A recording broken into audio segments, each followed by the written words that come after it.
All right, so to drive this point home, I've gone ahead and worked through the DigiCache section, and you can see once again that what I've done is gone through each one of the blocks that I dragged over.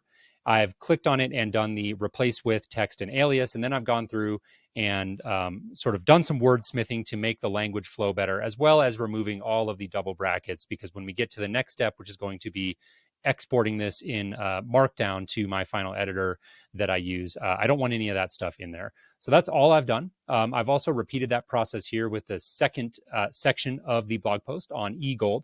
So this was the same exact process, again, to drive that home. All I did was came in here to the eGold page, found all of the linked references to eGold, pulled over the information that I wanted, and did that replace with text and alias. So what I would do in a normal circumstance is I would continue through this process until I had finalized my entire draft of the blog post.